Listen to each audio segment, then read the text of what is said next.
तो hot stocks में तमाम दर्शकों का स्वागत है। इस सेगमेंट में हम लोग आपके पोर्टफोलियो से जुड़े स्टॉक्स के ऊपर चर्चा करते हैं, कहां पर जो है आपका फोकस किया जा सकता है, यहाँ पे किन स्टॉक्स में जो है खबरें बड़ी हैं यहाँ पर, और कहां पर जो है फिलहाल के लिए दूरी बनानी चाहिए, तो सबके ऊपर चर्चा करेंगे। तो सबसे पहले जो है हम लोग बढ़ते हैं आगे, और पहला जो स्टॉक है मैं आना चाहूँगा यहाँ पे मुदीर जी के पास। मुदीर जी, एक बार संवर्धन मदरसन को आप देखिए प्लीज़। यहाँ पे क्या आपको लग रहा है कि एकदम ब्रेकआउट के आसपास है ये स्टॉक? यहाँ पे क्या तेज़ी की संभावना बन रही है? बिल्कुल ब्रेकआउट के पास है। और जो लोग चार्ट्स देखते हैं देखेंगे डेली चार्ट्स पर फ्लैग पैटर्न बन रहा है और ब्रेकआउट जस्ट 172 रुपये के आसपास है। जैसे ही 172 का ब्रेकआउट ले लेगा ये काउंटर, फिर बड़ा मूव दिखाएगा और हायर साइड में 195 रुपये तक का लेवल्स देखने को मिल सकता है। बड़ा फ्लैग पैटर्न है और ब्रेकआउट 172 के ऊपर होगा, 195 तक का मूव आ सकता है। बने रहने की सलाह है, 172 के ऊपर अग्रेसिव बाय करने की सलाह होगी 195 के टारगेट्स के लिए। स्टॉप लॉस रहेगा 162 का। चलिए, तो यहाँ पे मुझे सर की तरफ से यहाँ पे संवर्धन मदरसन के ऊपर जो है वो राय निकल के आ रही है यहाँ पे, और जो लेवल्स है सर ने यहाँ पे बता दी है। अब मैं आऊँगा यहाँ पे लोकेश सर, आपके पास आना चाहूँगा। यहाँ पे स्विगी के ऊपर सर खबर निकल के आई है, मैं यही समझना चाह रहा हूँ आपको, क्योंकि स्विगी के जो शेयर धारक हैं उन शेयर धारकों से स्विगी को मंजूरी मिल गई है। कंपनी अब इंडियन ओन कंट्रोल कंपनी के तौर पर जो है वो बनती हुई दिखेगी। यहाँ पर AGM में जो है प्रस्ताव को मंजूरी मिल गई है सर यहाँ पे। और मैं आपसे समझना चाहता हूँ कि क्योंकि इंस्टामार्ट की ग्रोथ है, टेक्नोलॉजी, तमाम तरह के जो फूड मार्केट प्लेसेस हैं, उस ऑप्शन को एक मजबूती के तौर पर देखा जा सकेगा। लेकिन हाँ, एक दूसरा कंसर्न भी रहेगा सर, जो MSCI आउटफ्लो है वो भी होता हुआ देखने को मिल सकता है इन सब चीज़ों से। आप कैसे देख रहे हैं स्विगी को, इस खबर का असर कितना है रहेगा सर?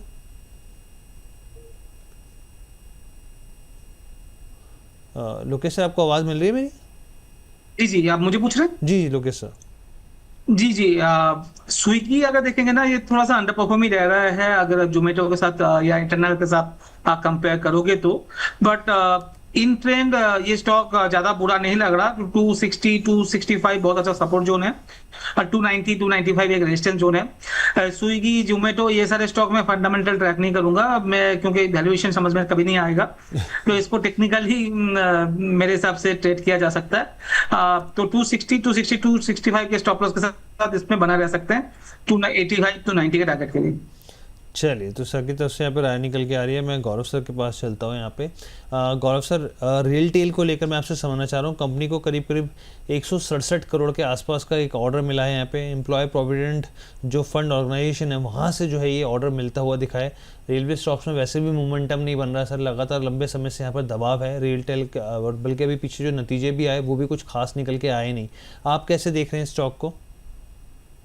हर जी, देखिए, एक बियरिश मोमेंटम में स्टॉक है। 20 EMA का जो एक सपोर्ट था वो जब से ब्रेक हुआ है, डाउनवर्ड स्लिप ट्रिगर हुआ है, तब से काफी ज्यादा स्टॉक करेक्ट हो चुका है। मुझे लगता है और करेक्शन होने की स्टॉक में संभावना है। तो अगर आप ऊपरी लेवल के टारगेट्स के लिए बाय करना चाहते हैं तो अभी के लिए आप इसको अवॉइड करें।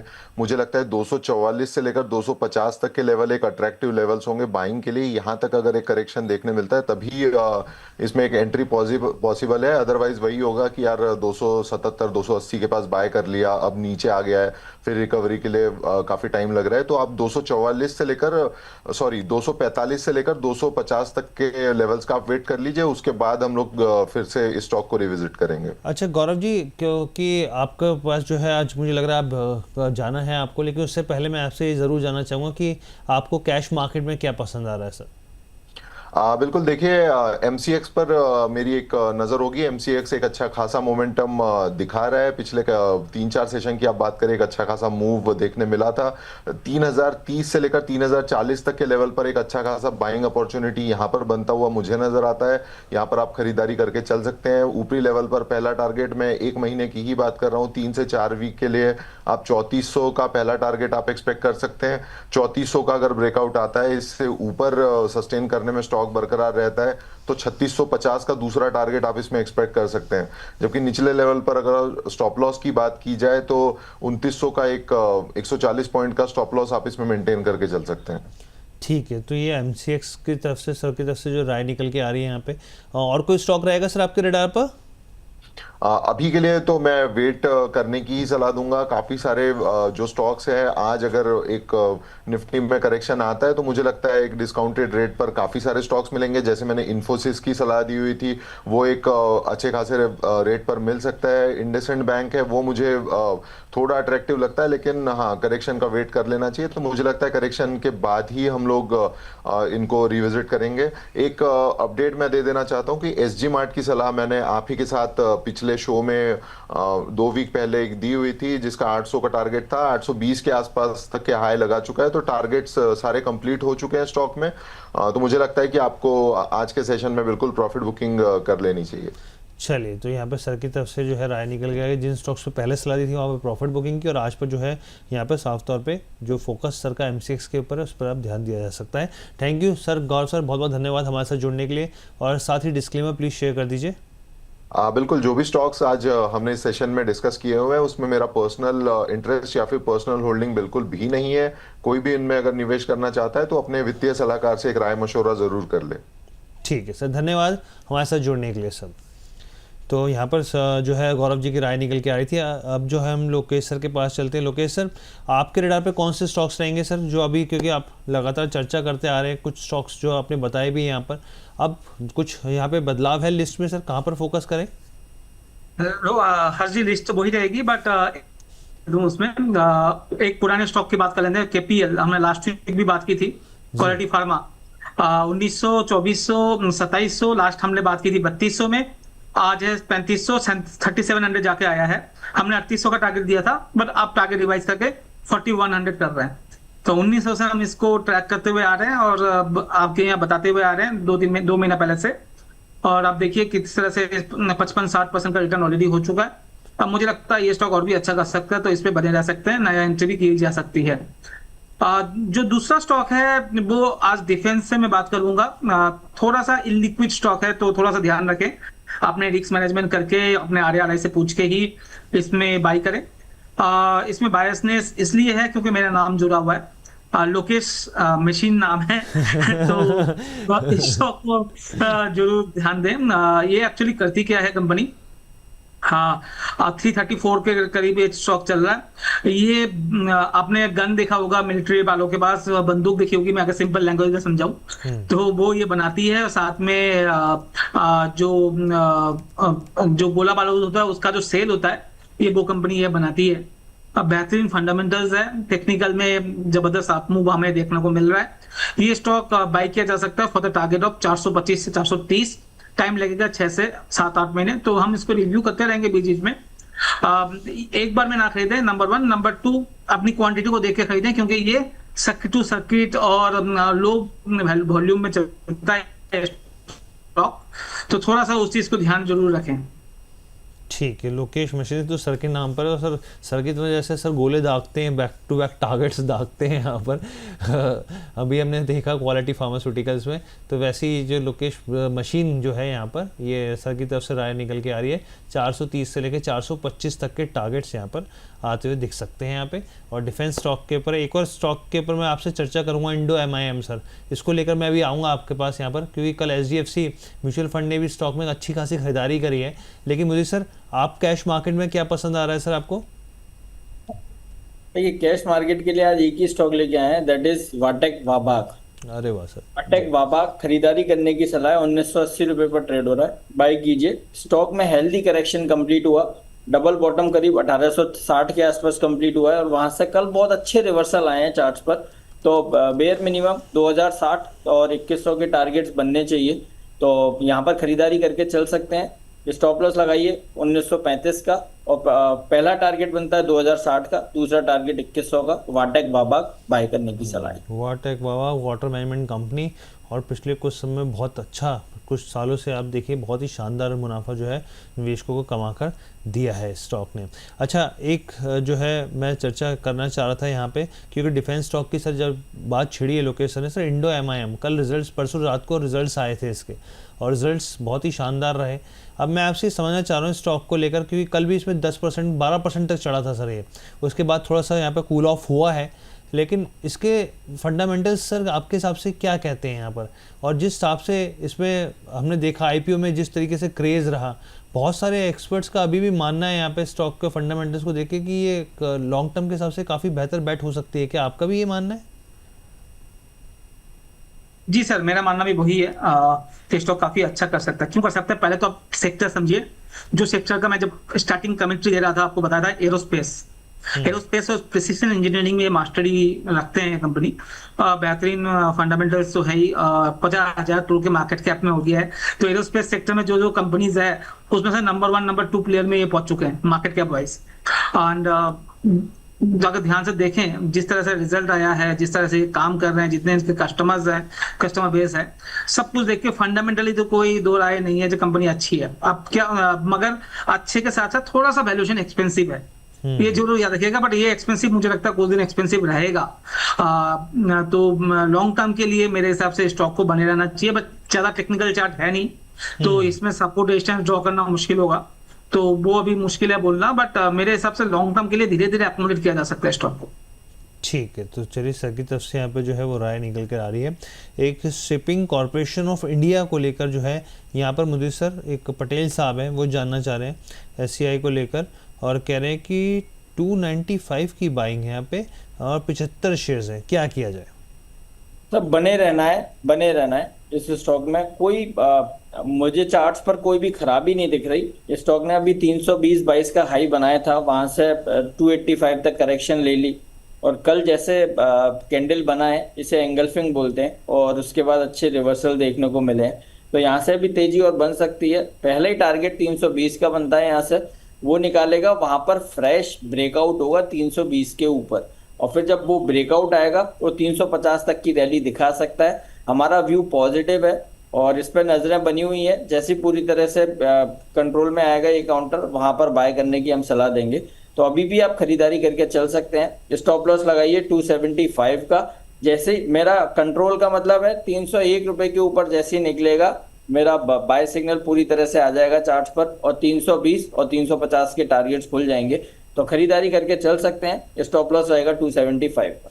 मतलब सर आपका कहना है, अगर मैं थोड़ा बहुत जो चीज़ों को समझ पा रहा हूँ, क्या इंटरडे के हिसाब से भी यहाँ पर एक जो लेवल अगर क्रॉस होता है तो फिर यहाँ पे एक तेजी की संभावना बन सकती है?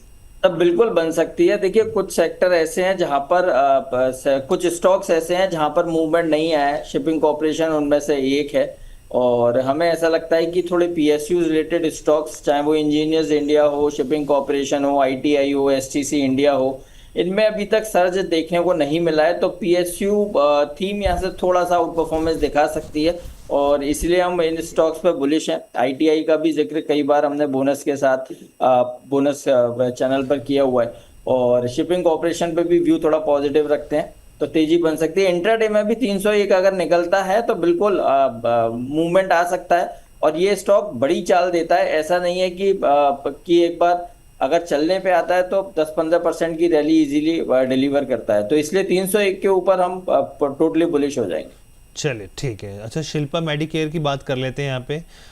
जो प्री टेक्स्ट इंजेक्शन होते हैं, बेसिकली ये जो इंजेक्शंस होते हैं यहाँ पे कैंसर की दवा के लिए, जो कीमोथेरेपी मेडिसिन होते हैं, एक तरीके से आप ये समझ लीजिए फेफड़ों के कैंसर के लिए इलाज होता है। अब यहाँ पे क्या हुआ है, यहाँ पे खबर जो निकल के आई है, रिकॉल करेगी कंपनी यहाँ पर 100 mg, 10 ml, 50 mg जो है अमेरिका में दवाइयों का जो है रिकॉल होता हुआ दिखा है। करीब 27,923 जो शीशियाँ हैं वो बाज़ार से वापस जो है मंगवाई जाएंगी यहाँ पे। तो ये एक इम्पॉर्टेंट खबर है शिप्रा मेडिकेयर को लेकर, और पिछले कुछ समय में स्टॉक में बहुत ही शानदार तेज़ी रही है। सर इस खबर को किस तरीके से देख रहे हैं यहाँ पर लोकेश सर आप? डिस्क्लेमर के साथ बात कर लेता हूँ। सबसे पहले तो ये मेरे पर्सनल पोर्टफोलियो में है, काफी निचले लेवल से है, एंड मैं स्टॉक को ट्रैक करता हूँ। आज जो ये न्यूज है ये थोड़ा सा नेगेटिव स्टॉक को कर देगा। हो सकता है ये 770 760 तक आ जाए, वो एक अच्छी अपॉर्चुनिटी होगी इसमें ऐड ऑन करने के लिए, एवरेज आउट करने के लिए। बेहतरीन फंडामेंटल्स है, बेहतरीन कंपनी है, जिस तरह का ये काम कर रहे हैं और जिस सेगमेंट में ये है, नॉट ओनली कैंसर, ये GLP-1 में भी है, जो मैंने शायद इसमें बात भी की थी बहुत पहले आपके यहाँ। GLP-1 में है, जो मोटापा घटाने की कोशिश कर रहे कोशिश हैं। करते हैं जी। क्योंकि ये लाइफस्टाइल डिजीज है मोटापा, राइट? जब तक आप लाइफस्टाइल ठीक नहीं करोगे, दवाई लेके ठीक तो हो जाओगे, वापिस दवाई बंद होते ही बढ़ जाएगा। तो इसलिए मैं कोशिश की बात कर रहा हूँ। बट शुगर के लिए एक्चुअली वो दवाई बनी हुई है GLP-1। डायबिटीज, हम इंडिया को बोलते हैं diabetes country of the world, right? और दुनिया में भी डायबिटीज बढ़ रहा है, तो जिस सेगमेंट में ये है काफी अच्छा है। अगर कोई किसी वजह से करेक्शन मिलता है तो अपॉर्चुनिटी होगी इसमें ऐड ऑन करने के लिए for long term investing. Trading का व्यू पॉइंट नहीं है अभी, एंड क्योंकि आज नेगेटिव न्यूज है तो हो सकता है 5-7%, 8% टूट जाए स्टॉक। अपॉर्चुनिटी होगी लॉन्ग टर्म के लिए। अगर जो लॉन्ग टर्म इन्वेस्टर है उनके लिए घबराने की जरूरत नहीं है। जो ट्रेडर्स हैं स्टॉप लॉस लगाए, स्टॉप लॉस हिट होता है तो निकल जाएगी। ठीक है, तो सर की तरफ से जो है वो राय निकल के आ रही है यहाँ पे। एक सवाल मैं आपसे ज़रूर पूछना चाहूँगा यहाँ पे एक्साइड इंडस्ट्रीज़ को लेके, यहाँ पे लोकेश सर, और फिर मैं आपके पास आता हूँ मुद्रिस सर। यहाँ पे एक्साइड इंडस्ट्रीज़ ने अपनी जो सब्सिडरी कंपनी है एक्साइड एनर्जी सोल्यूशन, उसमें 200 करोड़ रुपए जो है वो इन्वेस्ट किए हैं यहाँ पे। और जो है ये बेसिकली अगर एक्साइड एनर्जी सोल्यूशन की बात करें तो इसमें भारत में लिथियम आयन बैटरी सेल बनाने की जो बड़ी फैक्ट्री कंपनी जो है वो लगा रही है, इसकी सब्सिडरी कंपनी बेसिकली लगा रही है। इस फैक्ट्री को बनाने के लिए अतिरिक्त फंड की ज़रूरत थी, इसलिए एक्साइड ने जो है इसमें पैसा लगाया है। और ये जो शेयर है वो राइट इशू के ज़रिए लिए गए हैं, यानी कि मौजूदा शेयरधारक होने के नाते एक्साइड को नए शेयर खरीदने का अधिकार यहाँ पर मिला है। यहाँ पर कुल फंडिंग जो है 5,102 करोड़ के आसपास की होती हुई दिखी है यहाँ पे। ये भी इम्पॉर्टेंट एक खबर है सर। एक्साइड इंडस्ट्रीज सर, कल 2% के आसपास की गिरावट थी, इस फैसले को कैसे देख रहे हैं आप? अब फैसला ठीक है, क्योंकि लिथियम आयन का चलन बढ़ रहा है तो ये धीरे धीरे अपने आप को एक्सपेंड कर रहे हैं, वो तो अच्छी बात है। बट अच्छी बात ये है, लास्ट 5 साल से चाहे अमराजा हो चाहे एक्साइड हो, ईवी बैटरी के नाम पे स्टॉक लोग खरीदते थे, बट स्टॉक चलता नहीं था। 5 साल से कोई बड़ा मूव दोनों स्टॉक में नहीं देखने को मिला। बाकी बहुत सारे स्टॉक में अच्छा खासा मूव आ गए थे ईवी के नाम पे, बट ये दोनों स्टॉक नहीं चले थे। बट अब एक साइड एक ब्रेकआउट दे चुका है और मुझे लगता है ये कंटिन्यूअस ब्रेकआउट रहेगा। और ऊपर के लेवल पे थोड़ा बहुत करेक्शन हमेशा आएगा, बट ये अपॉर्चुनिटी है स्टॉक को ऐड करने के लिए। मेरा मानना है ये स्टॉक 570-580 तक जाने के लिए तैयार हो रहा है आने वाले 3-4 महीने में, तो इस पे बने रह सकते हैं। 430-435 का स्टॉप लॉस जरूर मेंटेन करेंगे। चलिए ठीक है यहाँ पर। अच्छा, क्योंकि आज जो है अगर आप देखेंगे यहाँ पर तो कैबिनेट की बैठक है और इस तरह की खबरें निकल के आ रही हैं यहाँ पे कि इंडिया कंबोडिया जो बिट है बेसिकली यहाँ पर उस पर कुछ बड़े बदलाव हो सकते हैं, कारोबार को लेकर, निवेश को लेकर, एक्सपोजर को लेकर यहाँ पे। और जैसे ग्रासिम इंडस्ट्रीज़ है कंबोडिया में, ग्रासिम का टेक्सटाइल मैन्युफैक्चरिंग इन्वेस्टमेंट है, तो वहाँ पर ज़रूर फोकस होना चाहिए यहाँ पे दर्शकों का। फार्मा की बात करें यहाँ पे तो सन फार्मा, डॉक्टर रेड्डीज़ है, तो एक्सपोर्ट्स जो है फार्मास्यूटिकल प्रोडक्ट्स कंपनी करती है। तो देखेंगे जैसे जैसे अपडेट्स आएंगे उसके ऊपर हम लोग चर्चा करेंगे। लेकिन मुदीर सर मैं आपके पास आना चाहूँगा सर, ये एस्टर डीएम को लेकर मैं आपसे समझना चाह रहा हूँ। यहाँ पे एस्टर डीएम को लेकर खबर जो निकल के आ रही है यहाँ पे, Aster DM health care basically यहाँ पर अगर हम लोग देखेंगे यहाँ पे तो यहाँ पे सेंट्रला मॉरिशियस होल्डिंग जो है वो 7.2% हिस्सेदारी जो है वो बेच रही है यहाँ पे। कंपनी में हिस्सेदारी थी कंपनी और इसमें करीब 7% के आसपास की बिकवाली करते हुए दिखेंगे। करीब 4,780 करोड़ की ये ब्लॉक डील का जो है हिस्सा होता हुआ दिख सकता है यहाँ पे, जो अभी तक की खबर निकल के आ रही है। जो भी फर्दर अपडेट्स आएंगे वो भी हम लोग शेयर करेंगे। मुझे सर कैसे देख रहे हैं एस्टर डीएम को? देखिए अच्छा स्टॉक है, लेकिन एक चीज है स्टॉक में, अगर हम देख पा रहे हैं फेब 2026 से कंटिन्यूस स्टॉक में रैली है और 890 रुपए तक के हाई बने हैं। जो लोज हैं वो ऊपर की तरफ शिफ्ट हुए हैं और अगर हम इसको ट्रेंड लाइन से जोड़ते हैं तो वो 795 पर निकल कर आती है। जब तक 795 होल्ड करता है तब तक तो किसी भी तरह की कोई दिक्कत नहीं है। छोटा मोटा करेक्शन तो स्टॉक में आ सकता है, तो 795 के एसएल से तो बने रहने की सलाह है। हाँ, कहीं भी बाउंस बैक आता है और 840 के ऊपर ये काउंटर निकलता है तब जाके फ्रेश लॉन्ग करेंगे। अभी हाल फिलहाल कुछ नहीं करना, जिसके पास पहले से पोजीशन है 795 के एसएल से होल्ड करने की सलाह है। और मैं क्लियर कट बोलता हूँ, वो अगर ट्रेंड लाइन का ब्रेकडाउन होगा स्टॉक में तो फिर 740-720 तक की डाउनसाइड देखने को मिल सकती है। तो इसलिए 795 स्ट्रॉन्ग और स्ट्रिक्ट एसएल रहेगा, उसके हिसाब से आप होल्ड करके चल सकते हैं। ठीक है। अच्छा, एक मैं चाहता था सर वोडाफोन आइडिया को भी आप देखिए, यहाँ पर कल भी जो है एक तेज़ी रही है यहाँ पर, और पिछले कुछ समय में हम लोग देख रहे हैं चाहे एयरटेल है अपने रिचार्ज प्लान में कोई बदलाव करते हुए देखे हैं यहाँ पर। और बार बार जिस तरह की रिपोर्ट्स आती हैं ब्रोकरेजेस की कि हो सकता है साल के आखिरी तक यहाँ पे कुछ बड़े प्लान्स और आते हुए दिखे यहाँ पर, कैसे देख रहे हैं सर इसको वोडाफोन आइडिया को? और 3% की 14 के लेवल के आसपास जो है ये अभी तक बना हुआ है यहाँ पे। सर बिल्कुल बाय करने की सलाह है, और हर दिन बोनस के साथ जब जुड़ते हैं तो इसका क्वेश्चन जरूर आता है, और हम अब यही बोलते हैं कि दिसंबर तक अगर आप होल्ड कर सकते हैं तो आप खरीदारी कीजिए। और एक दो चीज़ इस पर जरूर बोलूँगा, जितने आपके अकाउंट में पैसे हो आप उतना ही खरीदिए। एमटीएफ में ट्रेड करने की सलाह नहीं है, चाहे आप 1 शेयर खरीदिए 10 शेयर खरीदिए, पैसा आपका, डीमेट आपका। तो अब ओवर लीवरेज होकर बाय करने की सलाह नहीं है, हम गलत भी हो सकते हैं। 11 रुपये का एसएल है, हमने स्टॉप लॉस अपना ट्रेल किया है, पहले 10 रुपये 40 पैसे था, उसको ट्रेल करके 11 रुपये लेके आए हैं। 11 के एसएल से बाय करने की सलाह है। टिल दिसंबर हमें 20 रुपये तक का मूवमेंट वोडाफोन आइडिया में नजर आता है। गलत भी हो सकते हैं, ये रिकमेंडेशन देने के साथ साथ डिस्क्लेमर भी है, तो ओवर अग्रेसिव बाय करने की सलाह नहीं है। आप अगर कॉस्ट को अपनी को एवरेज भी करते हैं तो अभी स्ट्रिक्ट एसएल 11 का ही रहेगा, और ओवर लीवरेज बाय मत कीजिए। ठीक है। लोकेश सर, एक आईपीओ है बिहारी लाल इंजीनियरिंग, और आज इसकी लिस्टिंग होती हुई दिख सकती है सर, क्योंकि हम लोगों ने अपने दर्शकों को बताया था कि कंपनी जो है यहाँ पर आयरन और स्टील मैन्युफैक्चरिंग में खास तौर पर स्पेशलाइज्ड है। यहाँ पे बेसिकली इंजीनियरिंग सॉल्यूशंस जो है वो प्रोवाइड करती है। 12 से 14 अगस्त के बीच में ये आईपीओ खुला था सर, और ख़ास तौर पे जो प्रिसिशन इंजीनियर्स कंपोनेंट्स होते हैं जो क्रिटिकल इंडस्ट्रीज़ के लिए होते हैं, उसमें कंपनी का काफ़ी जो है मैन्युफैक्चरिंग को लेकर जो है कंपनी का फोकस है। मैं आपसे समझना चाह रहा हूँ सर, क्योंकि आज भी ग्रे मार्केट प्रीमियम काफ़ी ऊपर दिखा रहा है, यहाँ पे अच्छी खासी लिस्टिंग की संभावना 133 रुपये के आसपास दिख रही है, 46% के ऊपर सर लगभग। आप किस तरीके से देख रहे हैं सर इसको, और क्या करना चाहिए? जिनको निकल जाए उनको क्या करना चाहिए, जिनको नहीं निकले उनको क्या करना चाहिए? अच्छी लग रही है मुझे आज जी कंपनी। जी, मुझे लग रहा है सर ऑडियो का थोड़ा सा इशू है। हाँ, ऑडियो को एक बार हम लोग जैसे आते हैं तो सर से बात करते हैं, लेकिन आपका मेरी आवाज अगर आ रही है आपको तो हाँ सर, अब आ रही है, बिल्कुल सर। मुझे ये कंपनी काफी अच्छी लगती है। लॉन्ग टर्म को लग जाए मेरे हिसाब से आप इसको होल्ड कर सकते हैं मिड टू लॉन्ग टर्म के लिए। बेहतरीन फंडामेंटल्स है, कोई दो राय नहीं है।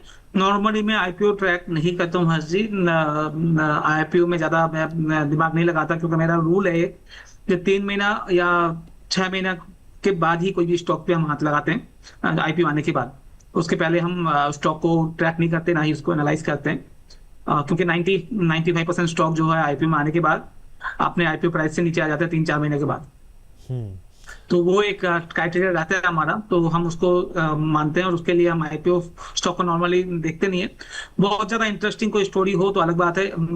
बिहारी लाल जो है एक इंटरेस्टिंग स्टोरी मुझे लगता है, ये स्टॉक अच्छा कर सकता है आने वाले टाइम पे। तो मेरे हिसाब से जिनको मिलता है बने रहिए, जिनको नहीं मिला है वो थोड़ा सा इंतजार करें, 5-10 दिन थोड़ा वेट करें, एक बार समझें मार्केट किस रूप में जा रहा है, उसके हिसाब से उसके बाद इसमें एक्यूमुलेट किया जा सकता है।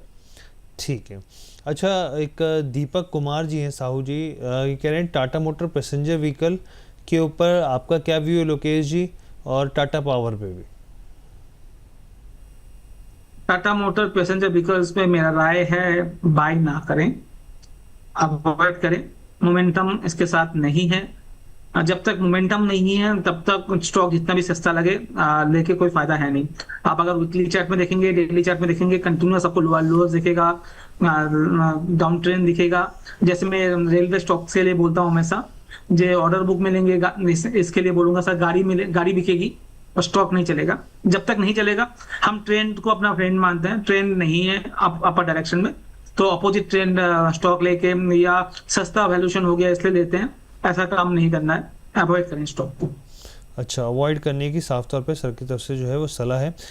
एक और सवाल मैं दर्शक का लेना चाहूँगा यहाँ पे, जीतू जी का।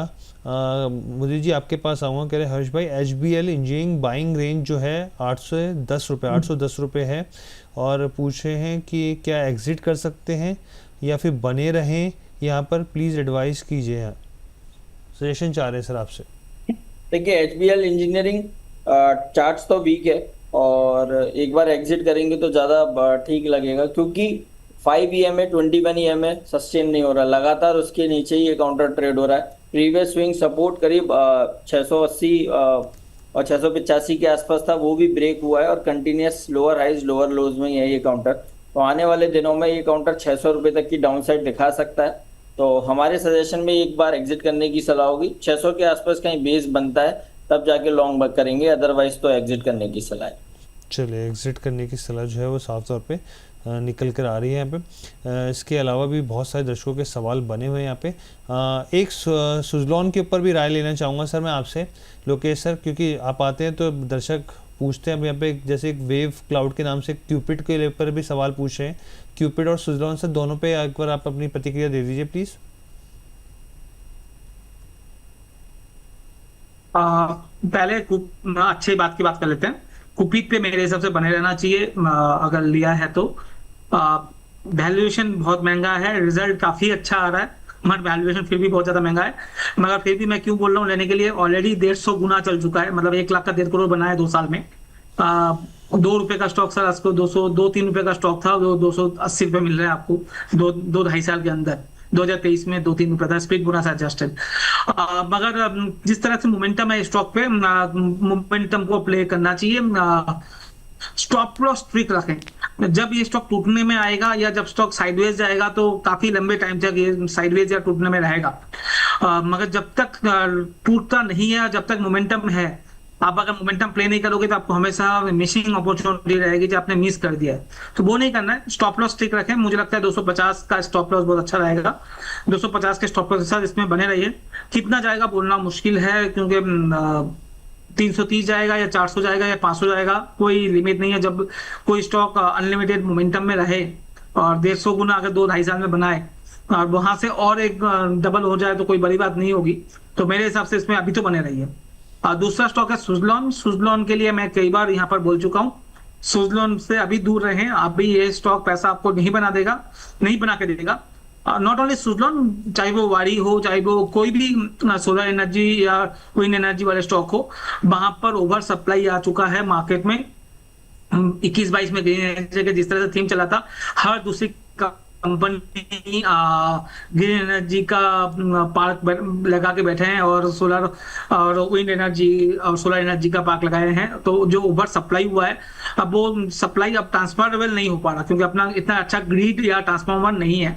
तो वहां पर ज्यादा ग्रोथ आ रहा है और इस सेगमेंट में अभी कम ग्रोथ आ रहा है। तो इसमें थोड़ा सा ध्यान दिया जा सकता है। तो अभी थोड़ा सा अवॉइड करें। 1-2 क्वार्टर मुझे नहीं लगता कोई भी ग्रीन एनर्जी या विंड एनर्जी वाले स्टॉक चलने वाले हैं। और आप वो चार्ट पे देख रहे होंगे जो लास्ट 6-12 महीने में हर कोई ग्रीन एनर्जी की बात कर रहा है। ना ही सुज़लॉन चल रहा है, ना ही वाडी चल रहा है, ना ही आइनॉक्स चल रहा है। सारे स्टॉक वहीं पड़ा हुआ है। तो यहाँ पे जो है वो राय निकल के आ रही है। और फिलहाल के लिए हम लोग इस सेगमेंट में भी बहुत सारे स्टॉक्स इसके ऊपर हम लोगों ने चर्चा करी है यहाँ पे, तो इस सेगमेंट को हॉट स्टॉक्स को यहीं समाप्त करते हैं। तो आप हमारे साथ बने रहिए।